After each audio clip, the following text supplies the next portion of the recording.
Hello, everyone. Thank you so much for coming.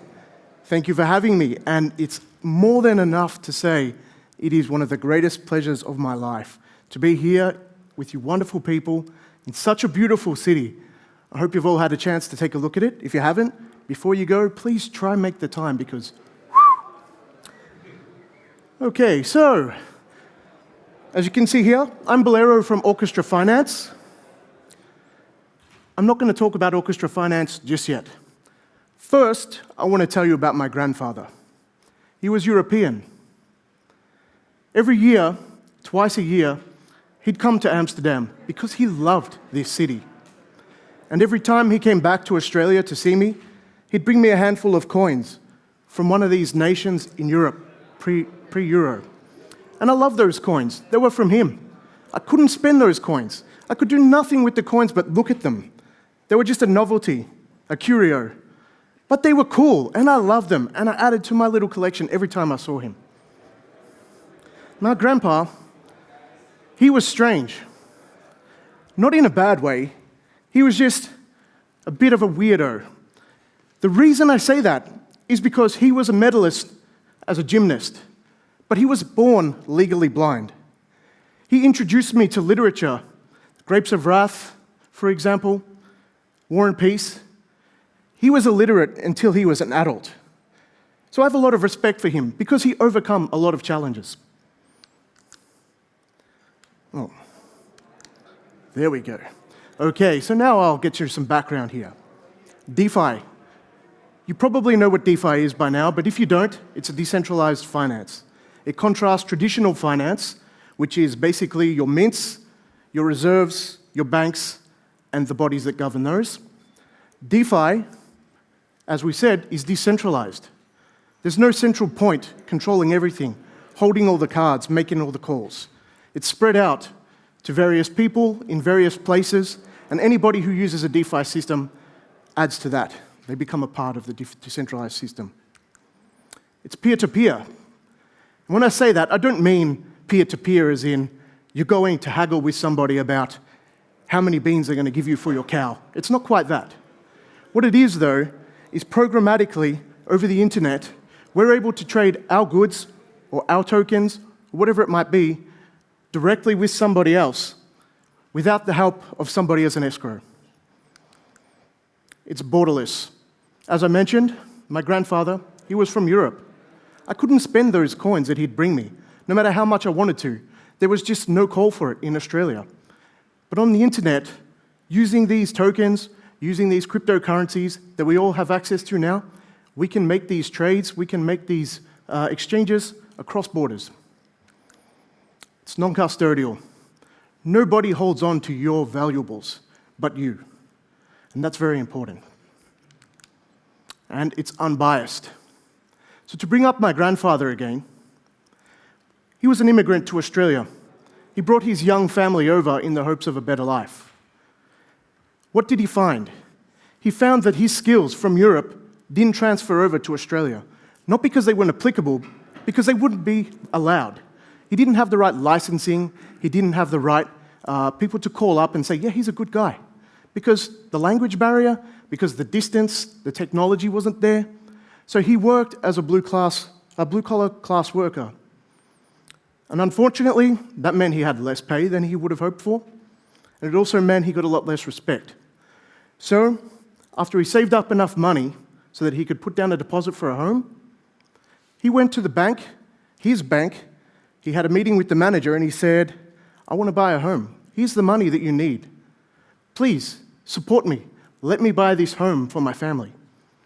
The manager didn't have any of it. He didn't have enough English. He didn't have the right pedigree in his work or in his background as an Australian because he was European. So the manager said, no, sorry, not this time. And my grandfather left disappointed, but we'll get back to that story. Okay, so AMM DEXs. AMM is Automated Market Maker. You've probably heard quite a bit about it today and in the past as it's become a very big topic. And the DEX is a decentralized exchange. As the name suggests, it's automated. You don't need to whip out a piece of paper and a calculator every time you want to do something and start making up sums. You just trust the little man in the computer to take care of it. It's speedy. I'll give you a bit of information on this. If you haven't already gathered from any of the other talks or you don't know, the way it works is AMMs rely on liquidity pools. You put your assets into these pools along with others, and whenever somebody wants to make a trade using these assets, they can directly take from that pool and fill their order immediately, rather than waiting for somebody to say, yeah, I'll take that. It makes for a lot of speed. So much speed, in fact, that the only thing that usually holds it back is the transaction speed of the blockchain it's on. We'll talk a little bit more about that too. It rewards participation. We just talked about adding liquidity to pools. If you put your liquidity into the pool, you turn AMM from automated market maker into automatic money maker, because you will make yourself a little bit of interest with every transaction that happens related to that pool you're a part of. It's not much. It's only a small fraction, and you've got to share it with all the other liquidity makers, but you share it frequently, and it adds up quickly. It's approachable. Okay, now this one is probably not such a big deal for people like yourselves, who are tech-minded, who have been here as an early adopter. But to most people out there, if they can't immediately walk up to it and understand how to use it, woo, no thank you. Okay? And because of all these things, it's convenient. That's very important. More and more people have less time. More and more people have shorter attention spans. So if we can do something quickly, if we can make a transaction instead of spending an afternoon in the city going to our bank, just on the 5-minute train ride to work, it's a life changer. Okay. So the AMM proposal. As I just said, probably heard a lot about it by now, so I won't talk on it for long. The way it works is it uses AMM instances. This is different from what we already have on platforms like Ethereum. The reason being, Ethereum relies on smart contracts. Smart contracts are built on top of that. It's not the same thing. In the case of XRPL, it's built in to the protocol. All you have to do is create an instance of an AMM, and you can add or remove liquidity from that pool. We have votable trading fees. We talked about adding liquidity. If you are a liquidity provider, you then become eligible to vote on the fate of that pool. What that means is the trading fee, what that will be, how much somebody is going to pay when they trade using that liquidity pool. It can go up to 1%. You don't decide that by yourself, though. You decide it with all the other liquidity providers providing to that pool. And the continuous auction. I don't know if any of you have actually heard about this, because it's kind of new news, but that was previously an auction where you would live bid and continue to bid to hold the top position, and previously it was going to be 100% reduction in trading fee. Unfortunately, that's no longer the case. We don't know exactly why yet. We have reached out to the right people, and they've given us an answer, but they gave it to me, and I'm not the technical-minded one compared to our lead developer. So hopefully he'll be able to give us more information, and we'll get that to you guys as soon as we know too. Okay, so why XRPL? Why not Ethereum? XRPL is blossoming at such an extreme rate now. We've had the good news recently with the legal stuff, and as you've already seen today and yesterday, far too many things to talk about are happening right now, to be excited about, and it's amazing. So, we talked about the baked-in AMM. It's not on a smart contract. That reduces risk. You might know smart contracts are often the #1 way people will scam people. They will trick you into thinking you're buying an NFT or you're making a swap, and they will drain your entire wallet. We don't have to worry about that if it's something that's already built in. As well as that, the liquidity pools aren't segregated, meaning you have far less pools and deeper pools. And that's a good thing because it helps keep a balance in the price. You're not going to get a big swing over just one medium-sized trade. Set transaction fees. Plenty of talk about that already. David Schwartz talked about it. The transaction fee on XRPL, minuscule. If you look at something like Ethereum, you'll have gas. Gas can get crazy. I don't know about any of you, but I've run into problems where I've paid more on a transaction fee than the transaction itself, very frequently, and I hate it. And the problem is, the more that those systems are getting used, That usually means the more the fee will be. That's not what we want. No front running. That's what we thought. So Vito gave a wonderful talk not long ago, and he informed us that that's not quite the case. We'll find out more information about that. And obviously that's new, surfacing stuff, and it's a problem we'll all solve together. But hopefully it's still, as Vito said, a lot better than something like Ethereum. Okay, so I mentioned that set transaction fee. Small story time. I went to America when I was young and naive. I thought I was pretty cool. I had money. I was just coming out of my teens. I thought, I have a job, you know. I'm traveling overseas and my parents aren't there to hold my hand. I'm going to have a great time. I've got this. I really believed it. Within 4 hours of landing in California, I got mugged. It sucked. I lost all my money, had a gun pointed at me, and it kind of soured the trip, but you know what? I was young. I bounced back. Then I had my family send me some money. I thought, I'm going to be fine. I'll just pay them back. And then I went to buy something, and it was marked as $17. So I had $20 ready. I'll take this, please. That'll be $28, please, sir. Why? I don't know about you guys. Some of you might actually be American. But it shocked the heck out of me to find out that I had to pay tax on top of the ticket price. Then I had to pay a gratuity. And then they had the nerve to push forward the tip cup, like, okay, sir, please. I was not happy. Changed my life for you. I don't want that. I don't want it on XRPL. I don't want it in crypto at all. So that's what's so good about those set transaction fees. Finally, I'll talk about Orchestra. So we are Orchestra Finance. This is not our first rodeo. We've actually worked in leading DeFi projects, on leading cryptocurrencies, and on DeFi marketplaces. What are those? Unfortunately, I can't tell you, because the teams decided for our safety and security, it's better we don't talk about our histories. I can give you a little bit of mine if we talk privately after, but I can't speak about anyone else. So why Orchestra? So we have DeFi with animals, DeFi with foods, DeFi with animals with foods, and we wanted to do something different. So we took music, and we're leaning into that theme. Orchestra is the name. As you can see in the design, we go with things like, you know, sine waves and something that sort of symbolizes music. My name is Bolero. Everyone else on the team has a musical name too, and the theme will play out through the rest of our business. What are our motivations? To build upon intrinsic advantages of XRPL. I already spoke about those earlier. It's fast, it's cheap, the AMM is built in, and it's blossoming. We want to build something new. Orchestra isn't a clone. You may have heard of Uniswap, SushiSwap, PancakeSwap, etc., etc. It's all a copy-paste of the same thing with a new paint of skin. We don't want that. We wanted to build something new from the ground up that everybody can appreciate, that works specifically for XRPL. And we want to deliver and maintain a quality product. We're not going to say, okay, it's finished, we're out of here. That's not what we're about. We're sticking around. We're going to keep this thing going into the future. And we're going to make sure that with all the changes that come to XRPL, we'll be flexible, we'll change, and we'll ride that wave, and we'll give everybody what they need to keep ahead. What are our objectives? To create an XRPL-worthy alternative to leading AMMs. Uniswap, SushiSwap, those ones I've already mentioned.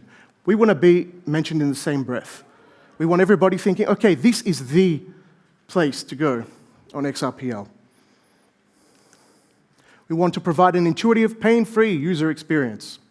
It's nothing worse than trying to do something and getting frustrated that you can't do it. And we want to leave users with a lasting positive experience of both Orchestra and XRPL. That's our ultimate objective. We want people to come to XRPL and like it. Just working is not enough. Actually, I'm sorry, I forgot to tell the rest of the story about my grandfather. Sorry about that. So, as I mentioned, my grandfather went to the bank and tried to get himself a loan. He got rejected. But my grandfather was tough. He was a kid during World War II, and for his large family to survive, the only way they could get food in those war zones was for my grandfather and his similarly younger sibling to go out in the middle of the night and sneak to the occupied farms where the soldiers were and dig for potatoes. And that's what they did. And usually the soldiers would shoot somebody doing that on sight. But fortunately, young children would just get swift kick up the butt. So my grandfather would do that night after night. Sometimes he'd fail, sometimes he'd succeed, but he wouldn't give up. And he never gave up looking for that home loan as well. He went to every bank in the entire city over the course of the next few weeks. And he learned from each experience that he had, each knockback. Why? He used better words, dressed better, and approached in a different manner. Unfortunately, it wasn't enough. And he got frustrated. But he went back to his own bank because people kept saying to him, "Why us? Why not your own bank?" He went back to his first manager and he said, "Look, I really need this loan. I've worked hard. I've got the money. I've got the steady job. What else do I need to do?" And they talked. And at the end, the manager reached out his hand and said, "Sorry, there's nothing I can do for you." My grandfather reached out to shake the hand. The manager moved it. He was showing him the door. He didn't want to shake his hand. He thought lowly of this man. My poor grandfather, as I mentioned, he was a gymnast, and he had enough. He leapt up onto the desk, grabbed the manager by the collar, and he said, "I'm not leaving here until we sign this piece of paper." It worked. I do not condone this. Do not try it. But the point is, he had a motivation, which was to provide for his family. His objective got knocked back many times, but because he was motivated, he didn't give up. He kept trying. That's what we plan to do. Keep moving forward. Keep doing. Now, just working is not enough. We want people to come and try out Orchestra. We want people to come and try out XRPL. We want them to have a goal, might be to trade or to create some liquidity, and think, "That was great. I enjoyed it so much. I want to see what else we can do here on XRPL." We should do the hard work as developers. We shouldn't expect our users to do that. So if we can use our time and our code and our effort, our planning, to save the user any amount of discomfort or remove any hurdles, we should do it. Somebody will get confused. I promise you, no matter how clear you think it is, you're always cursed with the burden of knowledge. I can tell you this, I came here to Amsterdam knowing to expect a great deal of bicycles. When I walked out in the street, I saw a road. People were driving on the opposite side to what I'm used to, but that's okay. I can deal with that. I saw a footpath. I know how to walk, that's great. And I saw a bike lane. I've got this. Less than an hour in, I was nearly hit by a motorcycle driving on the footpath. I don't understand why. But he called me an idiot, and I agree, I was. I didn't have the knowledge, I wasn't prepared. If it can feasibly be accommodated, do it. It might take an extra 2 days of work, might mean an all-nighter, it might mean you can't release at your objective time. But if it's going to help in the long run, and it's going to make the user feel welcome and better, do it. Here's an example of that. So we talked about earlier the voting, and we talked about the fact that when you vote, you don't decide the percentage yourself. But what you do is have a say based on how much liquidity you've put in. It's a weighted vote. It's not easy to do the math for that. It's not easy to show it. And when you vote, the result isn't going to be certain. So what we've done is we've created a smart vote option. What that does is it gives you the closest to your desired result as possible. It does the math for you, it takes out the hard work, saves you the headache. That's the approach we're taking. More than the sum of its parts. So why we called ourselves Orchestra is because an orchestra is more than a sum of its parts. It's not just a violin or a bass or a cello. It's what they can all do together that the others can't do alone. So we will do the heavy lifting with our code, We won't leave it to the user. We will provide users with the information they need. There's nothing worse than trying to achieve something and not being sure if you can. You need that information. On the flip side, you don't want so much information that you're overwhelming your users. No user wants to sit down and need to earn themselves a degree to understand what they're looking at. Provide context and relevance. When you open a page on anything, it's expected usually that you're going to follow along with what you're doing. But the phone might ring, something else might happen, your cat might jump in the window, and you might forget where you're up to. So it's always good to not have to go back to the first page. It's always good to not be able to get stuck and think, where am I? We can't give you a bookmark, but we can make sure every page and every window has a title that says, this is what you're doing. And it lets you confirm that you are on the same track. Make use of Gestalt. That's not The Witcher, it's not Henry Cavill. I know a lot of people would like to make use of Henry Cavill. But what Gestalt is, it's a psychological principle that means this: more than the sum of its parts. If I gave you a chute, some struts, and a ladder, you have a chute, some struts, and a ladder. But if you combine those, you have yourself a slide, and you could do something that you couldn't with the individual parts. We use proven design techniques, as all people should. Color theory, hierarchy, all those sort of things that you shouldn't have to think hard to understand. We're all born with an innate understanding of those things. Handrails and guidelines, not hand-holding and leashes. Imagine kids playing on a playground. If an adult had to stand there and hold each one's hand as they went up, no matter how confident they became, they would soon grow sick of playing on the swing, or the slide, or the seesaw. Often, the best work is invisible. That's what it all comes down to. We are doing the hard work, so the user doesn't have to. If the kid wants to play on the playground, let them play. Your job designing the playground is to make sure that there are no screws poking out that are going to scrape and cut, that there are no places that are going to hit their head when they try run, that there are no things that are going to fall apart because they weigh too much. Everything needs to be planned ahead. We be Apollonian. We make things that are smooth, logical, rational, and thought out, so that they can be Dionysian. They can jump in. They can enjoy. They can be chaotic. They can go with their feelings, and they can enjoy themselves in a way that they don't have to measure any of their actions. So here's an example of that. We've got everything we've talked about here. Things are collectively joined. We have white that comes ahead of the greys. We have the orange that stands out, the smart vote we spoke about earlier. The context at the top, trading fee voting, just in case you forgot. And here's a little understanding for you. If you're still not sure, here's some information. There's some more information. We don't want you to get stuck. We want you to have fun.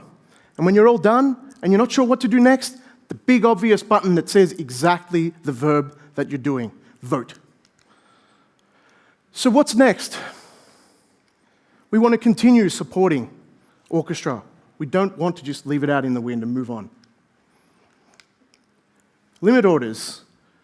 David Schwartz spoke about this earlier. It's been around for a long time. And technically, this is something we can do right now. But we're focused on the AMM. That doesn't mean that limit orders aren't coming, as well as interoperability, like David spoke about. We're bringing that very soon. Analytics. Third parties can provide these things for you, but we want those things available to you. Not by design in a way that it's in your face, but by design in a way that if you want it, it's there. You get to choose. A mobile app. Presently, mobile apps, we run things like some, and people might use for other crypto, things like MetaMask. We will have our own app that handles everything for you, designed for you with our specifications in mind. NFTs.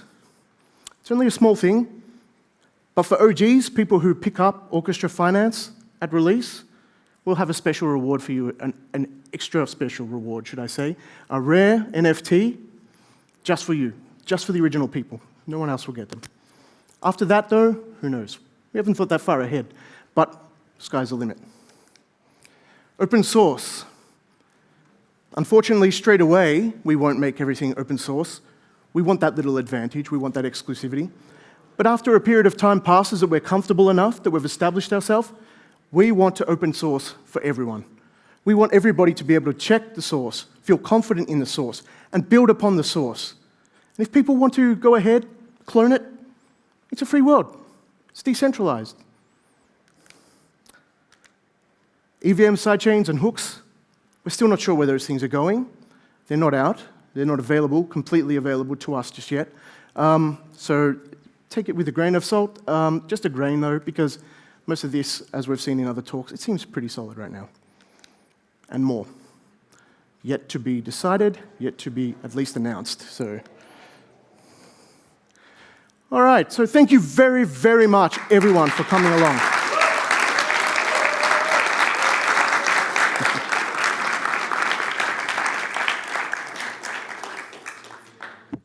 From the big dog himself mentioning Orchestra Finance in his opening talk, to the super fans who have flown here from across the seas and come and given us so much support, beautiful questions, and big love. We appreciate all of it on behalf of all of the team. Thank you all so very much.